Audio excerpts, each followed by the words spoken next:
Are you healing or just following the crowd? We live in a time where self-growth is everywhere. Retreats, somatic workshops, breath work, full moon circles, cold plunges, infrared saunas, it's everywhere. Healing is trending.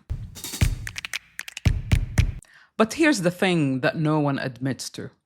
Healing can become like an addictive performance, another identity, another form of pressure. Welcome back to Unbox the Podcast. I'm Sahar Huneidi Palmer, your intuitive life mentor and guide to conscious living.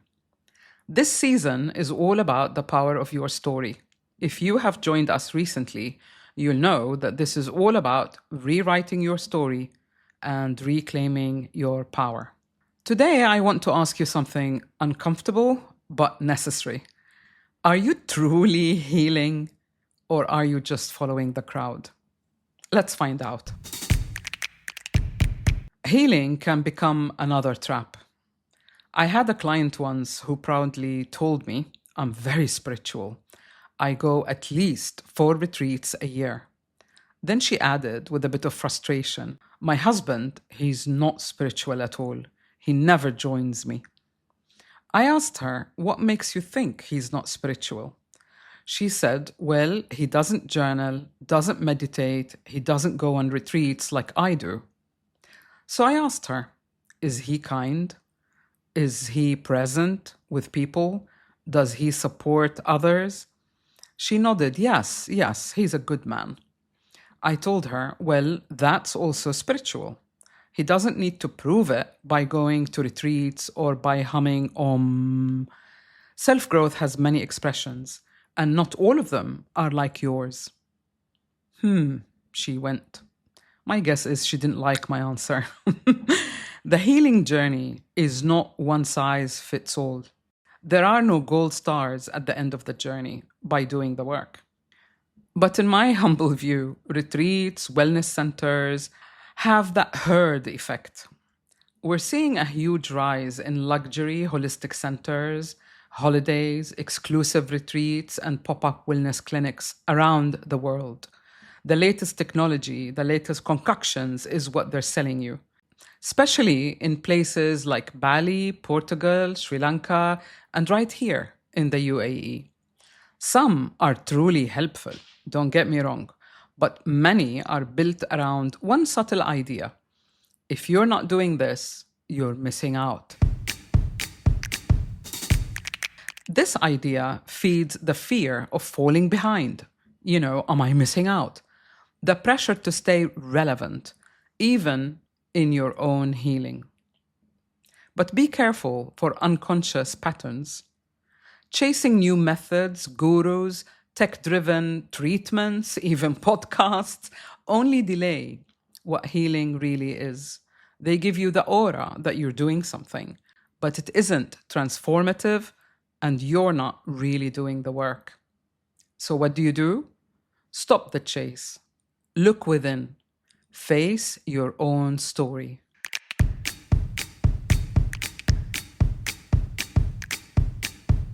So let's come back to your own story.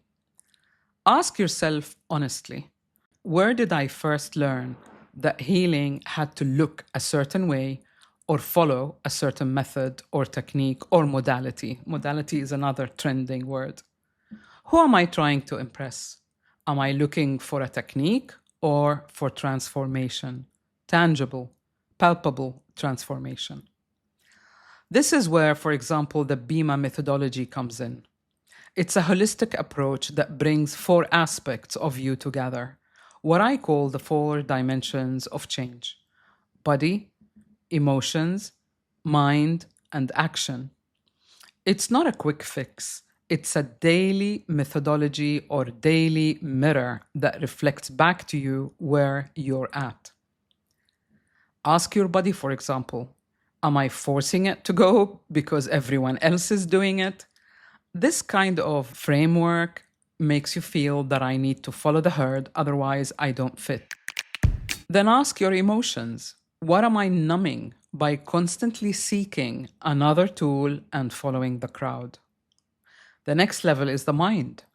Ask your mind, who told me that healing has to look a certain way? And finally, hold yourself accountable by asking yourself, what is one action today that could actually move me forward? If you're caught up in the loop of doing, chasing after techniques, retreats, modalities, do you feel any different? If not, then pause. Download my free Bima alignment whip list from my website. I'll leave the link in the show notes. It is your free realignment session with yourself. It asks you the right questions so that you can begin to draw your own map for coming back to the real you. The truth is, you don't need to go on a retreat to be spiritual. You don't need a guru to grow. You don't need to constantly change modalities to prove to yourself that you're evolving. You need to be present. You need to be honest with yourself. And you need to use your own inner compass, your intuition.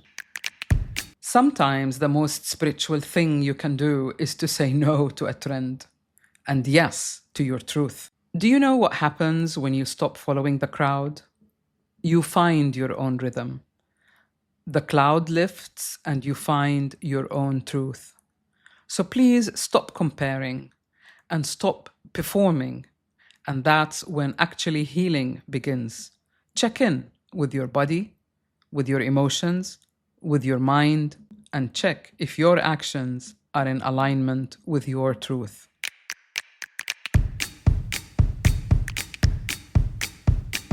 That's it for this week. If this episode resonated with you, please remember to subscribe to Unbox the Podcast so that you never miss another episode. And remember to visit my website, saharhuneidi.com, to download your free tool. And if you're really stuck, you're always welcome to book a discovery session. Rewrite your story, reclaim your power.